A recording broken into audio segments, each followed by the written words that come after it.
Gracias. Bien, Dios le continúa bendiciendo a todos, hermanos. Vamos a orar.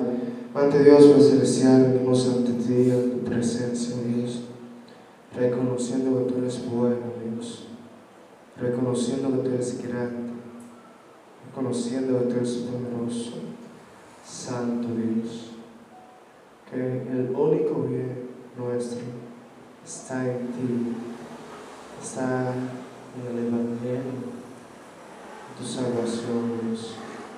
Reconociendo esas debilidades, faltas, pecados, iniquidades, maleza delante de ti, Dios, rogándote que nos purifiques, nos limpie, nos aparte del pecado, nos ayudes a andar en santidad, en obediencia a Dios, Padre. Gracias por la bendición de este día, gracias por tu inmenso amor, gracias por la oportunidad de estar acá. Te rogamos que sea usted hablándonos a nuestros corazones, hablándonos a nuestras mentes, en nuestras vidas, que podamos, por tu gracia, obedecer tus mandatos, repetir tus mandatos, amar tus mandatos. En nombre de Jesús. Amén. Bien, hermanos, estamos en el Salmo 73. Este salmo, que es un salmo muy conocido, este salmo ya hemos hablado anteriormente de él, que tiene un hermano en el 37, que tratan sobre una temática que no es una temática nueva en la Biblia, es una temática recurrente que vemos en otras ocasiones, lo vemos en el libro de Job y en otros pasajes de la Biblia. Vemos a esta escena de un justo, de una persona que hace la voluntad de Dios, como está sufriendo en algún momento, y vemos como el impío, el que desobedece a Dios, el que afrenta a Dios en un momento, está pasándola bien, o está en bienestar. Pero este salmo nos indica qué debemos hacer cuando veamos esa situación, porque lo que nosotros asimilamos, vamos a decir, nuestra corta visión, es que la virtud merece recompensa, es lo que dice la Biblia. El que hace la voluntad de Dios tiene una consecuencia positiva, el que desobedece tiene una consecuencia negativa. Acción-reacción. Actuarte bien, vienen buenas cosas. Actuarte mal, vienen malas cosas. Eso es como lo que concibimos como humanos.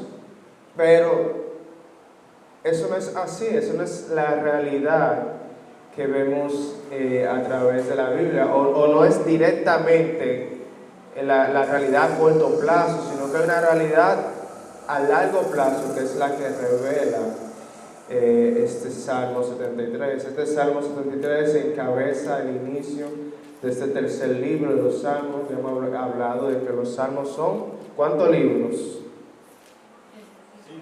5 libros, 150 capítulos, vamos a decir, reunidos en 5 libros. Ya vimos los primeros 2 libros. Ahora estamos en este tercer libro de los Salmos. Este tercer libro, que vemos algunos salmos de Asaf, más o menos 11 salmos de Asaf y otros también escritores. Y este salmo comienza con la siguiente declaración, verso 1: ciertamente es bueno Dios para con Israel, para con los limpios de corazón. Esa es la conclusión. Ya tenemos la conclusión desde el inicio, para que no ahorremos, vamos a decir, lectura. Ciertamente es bueno Dios para con Israel. ¿Y para quiénes más? Para con los limpios de corazón. Veíamos brevemente un video de Billy Graham, que él hablaba sobre una joven que le preguntaba con cuál de la bienaventuranza te gustaría quedarte. Ella dijo con la pureza de corazón, porque que tiene la pureza de corazón ya tiene todas las demás bienaventuranzas de Mateo 5. Y cuando hablamos de pureza de corazón, de limpio de corazón, hablamos de esa devoción, esa consagración, esa santidad, esa fidelidad, obediencia a la palabra de Dios que debemos tener como creyentes. Pero la conclusión es que Dios es bueno. Dios es bueno para con Israel. Dios es bueno, hermanos. Y aunque tal vez este salmista, lo que vemos en los primeros versos es algo que no parece tener coherencia con esta declaración, al final vamos a ver que sí, Dios es bastante bueno para con nosotros, que sí, al final, o vamos a decir en conclusión, en sumatoria, si no vamos a matemática, Dios es bastante bueno para con Israel y sobre todo para con los limpios de corazón. Entonces, hermanos, debemos procurar tener el corazón limpio. Dice la Biblia, sobre toda cosa guardada, guarda tu corazón, porque de él mana la vida. Debemos cuidar con nuestro corazón, como cuidando nuestros pensamientos y cuidando lo que entra y sale de él, lo que vemos, escuchamos y lo que hablamos. Entonces, vemos que él dice que Dios es bueno, que es una realidad para con los limpios de corazón. Pero ¿qué le pasó? ¿Cuál es el testimonio del salmista? ¿Cuál es el testimonio de Asaf? Él dice en el verso 2: en cuanto a mí, casi se deslizaron mis pies, por poco resbalaron mis pasos. Él dice aquí que estuvo cercano a la caída, a caer en pecado, a deslizarse. Y sabe la Biblia que esté firme, que no caiga. Todos estamos expuestos a caer, podemos caer. Y esa posibilidad es lo que debe aferrarnos a buscar más de Dios. No debe ser una justificación para pecar, no porque yo puedo caer, es una realidad, todos podemos caer, todos estamos en la carne, yo puedo caer, pequé, pero yo puedo caer. No es una excusa, sino es como un llamado de atención para que busquemos más y más de Dios. En la arquitectura y en la ingeniería, construcción de casas, yo no sé mucho de eso, pero me gusta ver un programa en YouTube que habla de la construcción de casas. Y ellos tienen un concepto de libertad, o vamos a decir libertad que da seguridad. Un ejemplo, muchas veces ellos en escaleras no ponen lo que uno utiliza para sujetarse, el cristal o las barandas, o la ponen de cristal, de algo que se vea frágil. O muchas veces en las casas ellos no la cercan, sino que la dejan abierta. Y él decía, sí, porque hay un concepto de que cuando la persona ven esto abierto, como que no le llama la atención, está abierto, pero cuando lo ven cercado, dicen, wow, ven como lo prohibido. Wow. Y él decía eso sobre una casa que la dejaron abierta, no le pusieron rejas, en cierto sentido, no le pusieron como el metal cerca, y esa fue la única casa que no entraron a robar. O hubo una escalera que no lo pusieron de cristal, el barandal, y decían, no, la gente dice, eso es frágil, no me voy a recostar de él, porque la gente cuando ve algo de fuerte va a confiar. Entonces así mismo es acá, si podemos caer, debemos guardarnos más y más sabiendo esta realidad. Pero ¿por qué él iba a caer? ¿Por qué caemos? Dice acá, porque tuve envidia de los arrogantes, viendo la prosperidad de los impíos. Qué bueno que reconoce que la culpa no es de Dios. No, que Dios hizo esto, aquello, o que Dios no ha sido justo. Dice, no. La razón por la que yo iba a caer era por mi envidia. Por la envidia. Y por el descontentamiento. Por la envidia y el descontentamiento. Dice la Biblia, gran ganancia es la piedad acompañada de contentamiento, porque nada hemos traído. Entonces debemos estar contentos con lo que tenemos, teniendo sustento y abrigo, estemos contentos. Muchas veces tenemos la tentación de desear más y más, y yo quiero esto, yo quiero aquello. Eso es lo que nos incita el mundo, pero dice la Biblia teniendo sustento y abrigo. Y como vemos en la Biblia, somos tan bendecidos, pero muchas veces por enfocarnos en lo que no debemos enfocarnos, lo olvidamos. En vez de enfocarnos en lo que tenemos, en todas las cosas que Dios nos ha dado, nos enfocamos en lo que no tenemos. Esa es una de las tentaciones de Satanás. Tenemos tantas cosas bellas, buenas, hermosas, pero el enemigo hace que nos fijemos en aquellas cosas que no tenemos y menospreciamos todas esas bellezas, esas hermosas bendiciones que el Señor nos ha dado. Entonces debemos tener contentamiento en Dios y en todas las bendiciones. Dice, bendice alma mía Jehová y no olvides ninguno de sus beneficios. Olvidamos.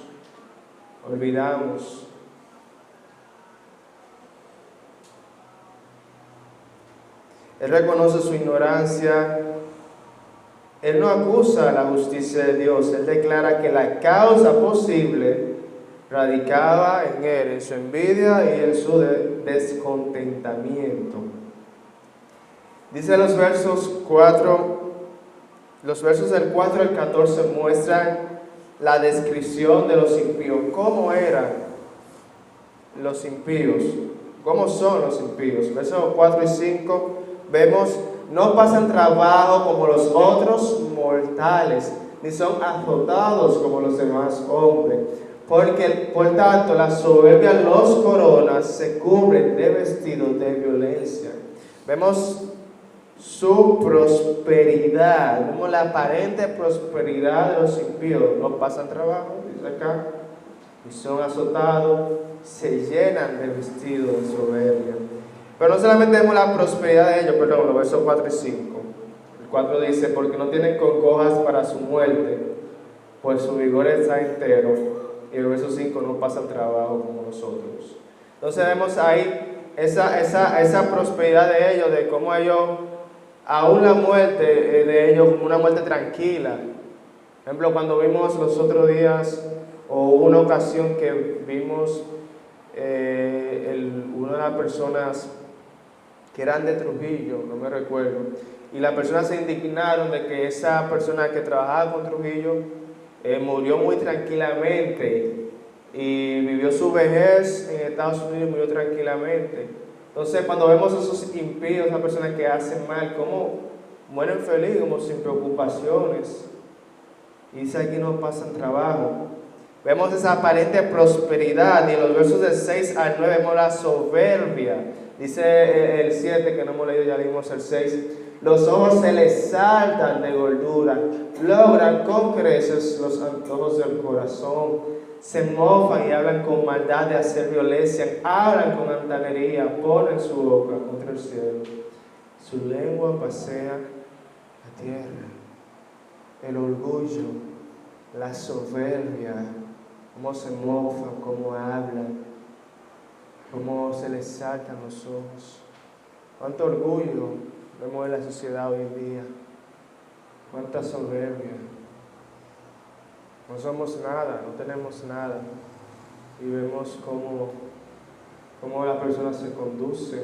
Dice que aquí habla de la boca. La Biblia de la boca se refiere a lo que muestra el carácter. ¿Cómo tú sabes el carácter de una persona? Por su boca, por lo que dice, por cómo lo dice. Dice la abundancia del corazón. La boca. Lo del corazón se manifiesta por la boca. Entonces, ¿cómo era la boca de ellos? Dice aquí que la boca de ellos hablan altanería y su lengua contra el cielo, y su boca contra el cielo y su lengua pasea la tierra. Cuánto orgullo. Aún contra Dios muestran altanería. Versos del 10 al 14 muestra su presunción. Dice, por eso Dios hará volver a su pueblo aquí, y aguas en abundancia serán extraídas para ellos. Y dice, ¿cómo sabe Dios? Y hay conocimiento en el Altísimo. He aquí, estos impíos, sin ser perturbados del mundo, alcanzaron riquezas. Verdaderamente en vano he limpiado mi corazón y lavado mis manos en inocencia. Pues he sido azotado todo el día y castigado todas las mañanas. Vemos los presumidos que es la sociedad hoy en día, que aún dudan de la existencia de Dios, que presumen de lo que han hecho, sus riquezas. Vemos en la sociedad del exhibicionismo, del mostrar todo, del mostrar hasta lo que no es seguro. Qué terrible esto. Vemos aquí que también el salmista había llegado a una conclusión apresurada, donde dice: verdaderamente en vano limpié mi corazón y he lavado mis manos en inocencia. ¿Por qué? Porque yo he sido azotado y castigado toda la mañana. Él está diciendo: pero Dios, es en vano que yo estoy siendo fiel.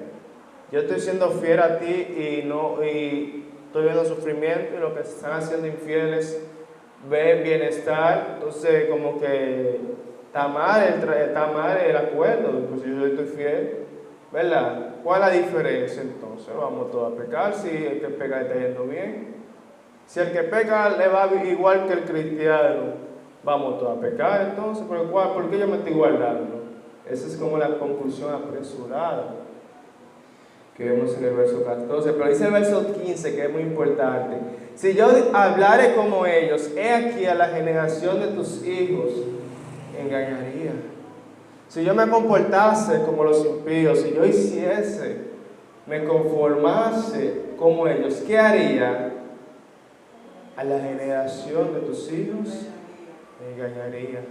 Hermanos, aquí vemos la importancia de pensar en el pueblo de Dios, pensar en los creyentes, en nuestros hermanos, en serle leal, en cuidar la iglesia. Porque cuando pecamos, ¿qué hacemos? Damos mal testimonio, hacemos daño a la iglesia. Porque la gente sabe que nosotros somos de esta iglesia y que pertenecemos a esta iglesia y que somos un cuerpo de Dios. Somos representantes de Dios y representamos el cuerpo de Dios, la iglesia. Cada uno nos representamos el uno al otro. Entonces, si uno hace un mal, también afecta. No afecta a nosotros, afecta a Dios y afecta a la iglesia. Yo no sé si usted ha pensado eso. ¿Usted ha pensado en la iglesia? En cómo su actuar afecta a esta iglesia. ¿Cómo mi actuar afecta al hermano? ¿Usted ha pensado, si yo hago esto, cómo afectaría al cuerpo de Dios? Debemos pensar, hermanos, en los demás. Debemos pensar en los demás. Ciertamente yo lo he pensado. Ciertamente a mí me han venido tentaciones y yo pienso en la iglesia. Bueno, el Señor me da la bendición de estar en la iglesia, de poder participar activamente en la iglesia. Si yo peco, ¿cómo impactaría eso a la iglesia? Yo lo he pensado, me ha pasado por la mente ante ciertas situaciones. ¿Por qué, hermano? Porque debemos pensar, cuidarnos, serle fiel el uno al otro y a la iglesia, al cuerpo de Dios. Debemos amar a la iglesia. Debemos amar a la iglesia. Y cuando tú amas a alguien, tú te sacrificas y buscas el bien de esa cosa que tú amas o a quien amas. Si tú amas a la iglesia, tú no vas a hacer algo que afrente el nombre de la iglesia, que le haga daño al hermano, que le haga daño a la hermana. No. Entonces el salmista iba a pecar, pero dijo: no, ¿cómo yo le voy a hacer daño a la iglesia donde yo me estoy congregando? ¿Qué van a pensar después? Van a hablar de la iglesia, van a hablar de los hermanos. Pero mira, el hermano de la iglesia, pero ese no era el que se congregaba contigo. Entonces, hermano, debemos pensar en la congregación siempre, ante cualquier prueba, ante cualquier tentación, pensar en la comunidad, en el cuerpo que somos en Cristo. Debemos cuidar a la iglesia, cuidar el testimonio de la iglesia y cuidar el testimonio de los demás hermanos, sobre todo el testimonio del evangelio, del cristianismo. Pero también dice el verso 16 y 17, cuando pensé para saber esto fue duro trabajo para mí hasta que entrando en el santuario comprendí el fin de ellos. Aquí vemos también la importancia no solamente de pensar en cuidar al hermano, en cuidar a la iglesia, en serle fiel al hermano, a la iglesia, en pensar en el pueblo de Dios, sino también la importancia de asistir a la iglesia, la importancia de asistir a la iglesia. Dice la Biblia, no dejando de congregarnos como algunos tienen por costumbre, sino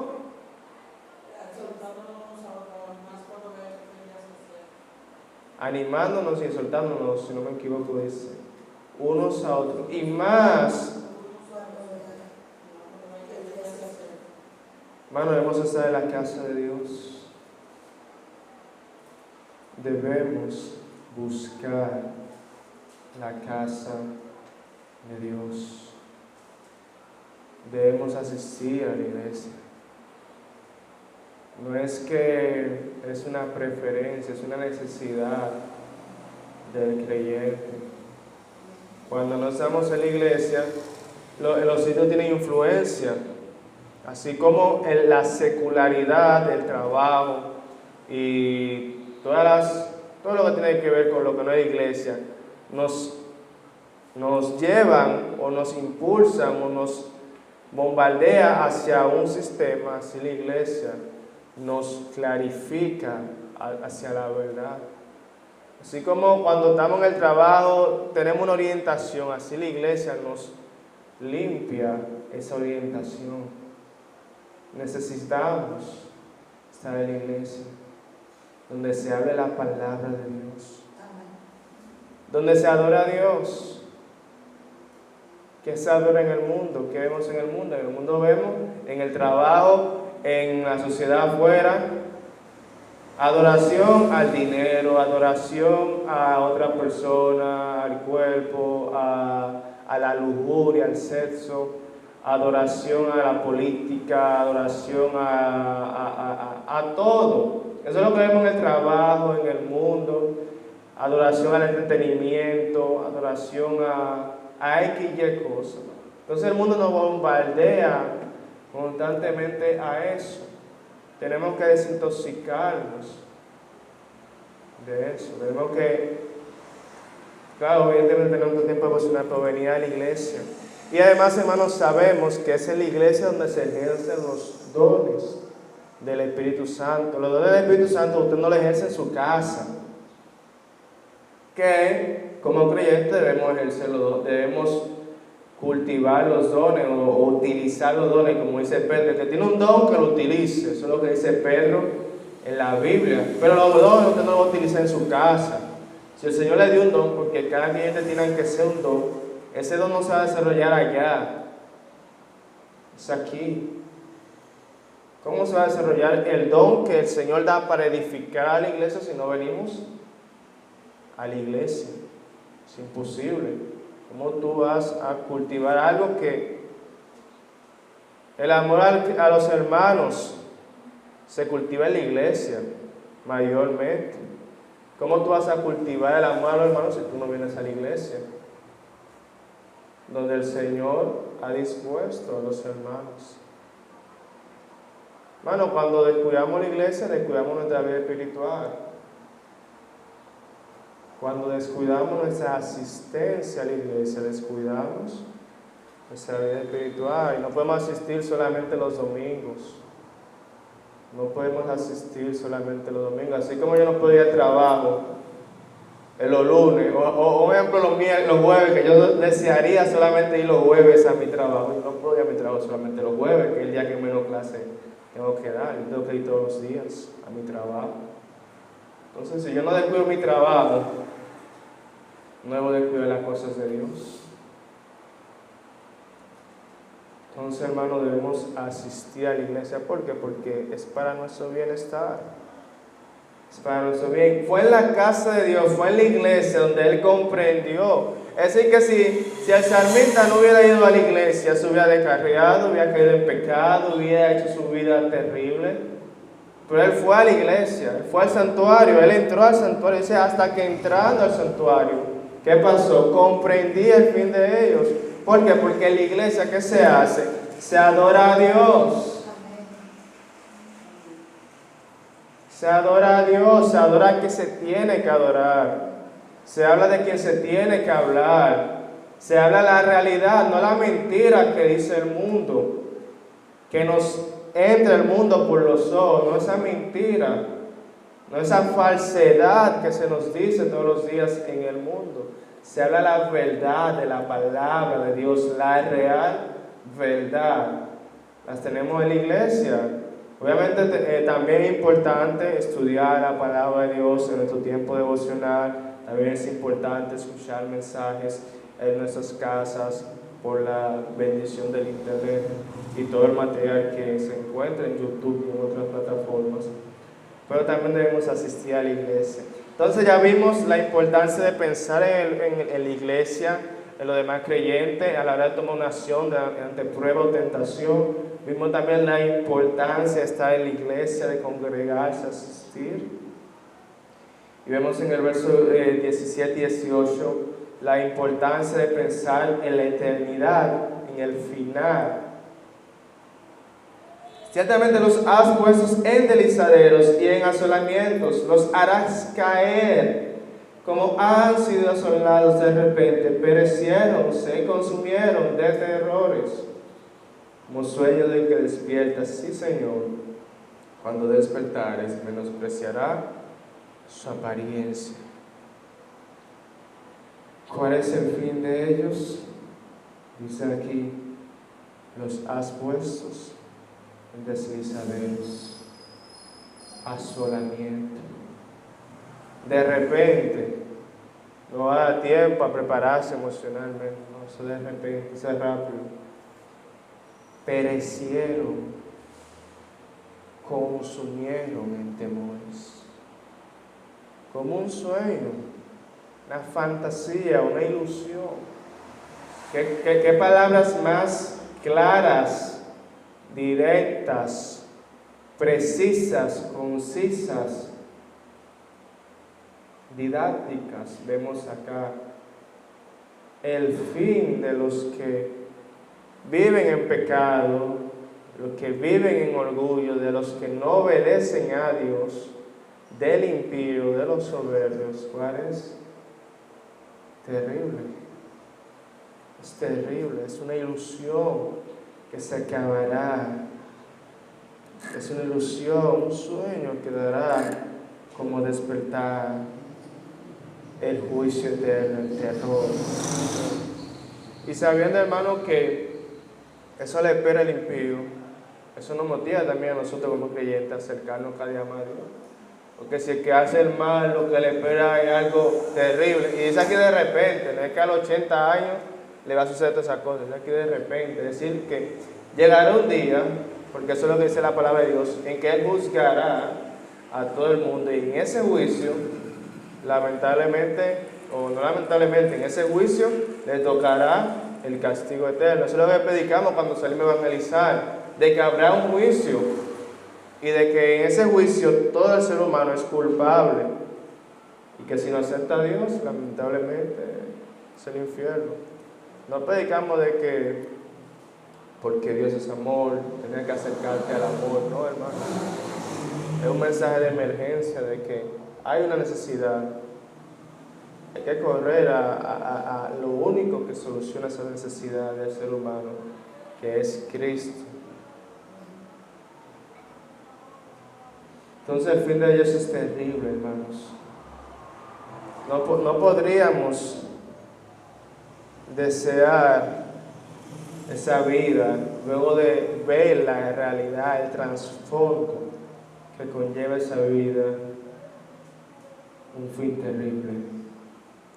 Ya vamos a terminar con una palabra de Warren Wiersbe en los últimos versículos, donde él dice lo siguiente. Vemos aquí uno que se sabía ignorante y no entendía. Era como un animal, lo dice en el verso 21. Vamos a leer el verso 21 y luego leemos la reflexión de Warren Wiersbe. Se llenó de amargura mi alma y mi corazón sentía punzadas. Tan torpe era yo que no entendía. Era como una bestia delante de ti, con todo. Yo siempre estuve contigo, me tomaste de la mano derecha, me has guiado según tu consejo. Y después me recibirás en gloria. ¿A quién tengo yo en los cielos, sino a ti? Y fuera de ti, nada deseo en la tierra. Mi carne y mi corazón desfallecen, mas la roca de mi corazón y mi porción es Dios para siempre. Porque aquí los que se alejan de ti perecerán. Tú destruirás a todo aquel que se de ti se aparta. Pero en cuanto a mí, era acercarme a Dios, hacer bien. He puesto en Jehová el Señor mi esperanza. ¿Para qué? Para contar todas tus obras. Entonces dice Wesley, uno que se sabía ignorante y no entendía, era como un animal, lo vimos ya en el verso 21-22, descubre que la cercanía de Dios constituye el bien, teniendo al Señor como refugio. El verdadero bien es la cercanía a Dios. El único bien que hay en la tierra es la cercanía a Dios. ¿Qué dice Eclesiastés? Fin del discurso este.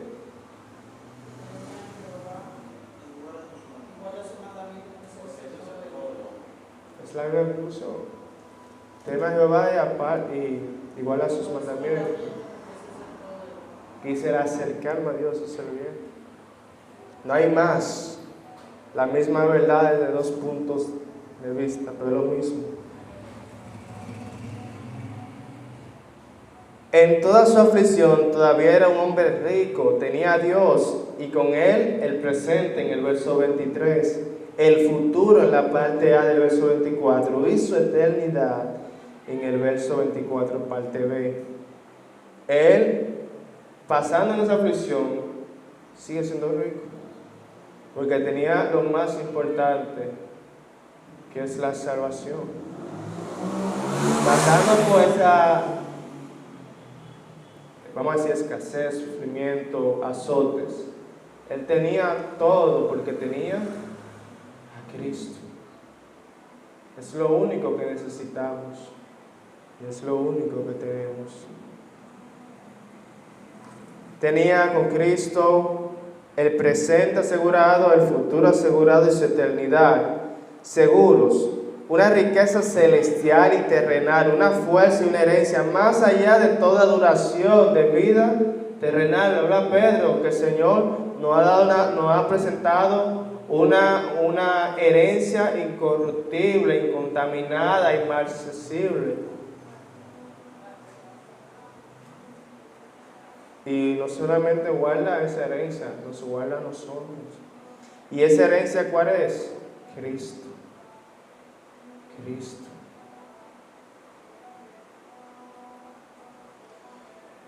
Una bondad y un refugio que no está a disposición de los que mueren bajo la ira. Y en contraste con el silencio del verso 15, algo de qué hablar. Vemos un parafraseo, otra versión que dice: cuando mis pensamientos se agriaron y emocionalmente estaba hecho pedazos, pues por mi parte estaba reaccionando como espiritualmente no había sido enseñado y en tinieblas, como un mero animal ante ti. Dice, cuando mis pensamientos se agriaron, dice ese parafraseo, y emocionalmente estaba hecho pedazos, pues por mi parte estaba reaccionando como espiritualmente no había sido enseñado y en tinieblas, como un mero animal ante ti. ¿Por qué pasó eso? ¿Por qué sus pensamientos se agriaron y se deprimió? Porque estaba ignorando algo que no era nuevo, era algo que ya le habían enseñado. Porque ya lo sabemos, yo creo que el que está aquí sabe lo que dice ese salmo y sabe la verdad que contiene ese salmo. Pero aún sabiendo esta verdad, hermano, podemos actuar como si no la supiésemos. Aún conociendo la Biblia, podemos actuar como si no sabemos la Biblia. ¿Cuántas veces no lo hacemos? Aún sabiendo lo que dice la Biblia, no, actuamos como que no existe ese versículo. Entonces así mismo estaba actuando ese salmista. Él ya sabía eso, pero estaba actuando como a tinieblas, teniendo la luz. Había sido enseñado, dice esta reflexión.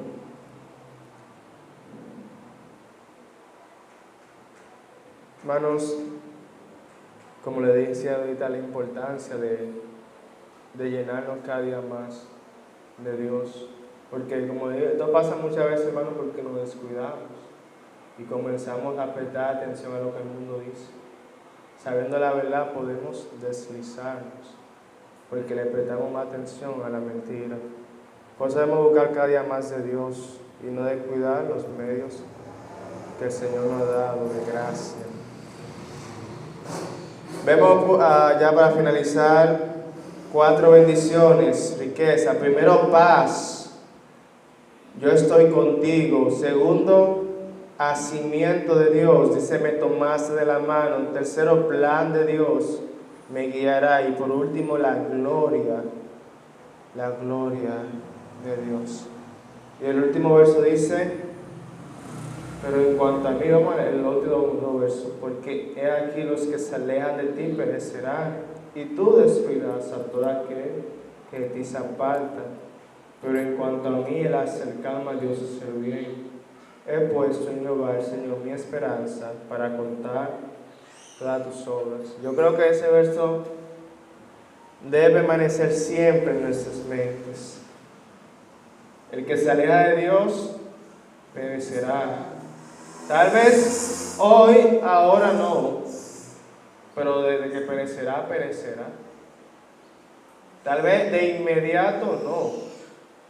Le va a ir muy bien, le va a sonreír la vida, pero perecerá. De que llegará, será destruido. Qué triste eso, vivir sabiendo que no hay esperanza. Yo prefiero sufrir sabiendo que me va a esperar algo bueno que gozar sabiendo que me espera algo malo. Entonces, dice, pero en cuanto a mí, el acercarme a Dios es el bien.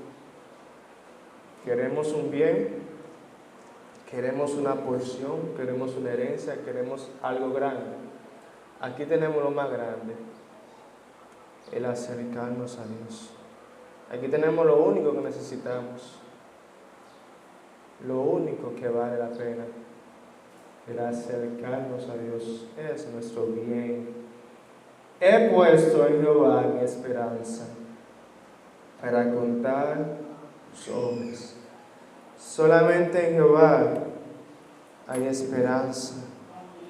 Solamente en Dios la salvación es de Dios. Roguémosle al Señor, hermanos, que nos ayude a siempre recordar esta verdad y a meditar en la realidad, en la hermosura de este salmo, que nos ayuda a nunca desviarnos cuando vemos esa aparente prosperidad del impío y a recordar que el triste destino del impío y recordar la hermosura de la esperanza, de la gloria que recibirá aquel que busque a Dios. Recordemos también, hermanos, pensar en la iglesia y en los demás hermanos siempre o constantemente. Asistir a la iglesia, recordemos también eso, hermanos, y el fin de los impíos. Padre, gracias por tu palabra. Rogamos, oh Dios, de tu gracia. Danos de tu gracia, Dios. Ayúdanos a obedecerte. Ayúdanos a acercarnos, a buscarte, a quitar cualquier cosa que nos impida acercarnos a ti, a buscarte cada día, Dios. Ayúdanos a dedicarte más tiempo de nuestras vidas a ti, oh Dios. Ayúdanos a adorarte cada día, oh Padre, a acercarnos a ti. En nombre de Jesús. Amén. Bendiciones.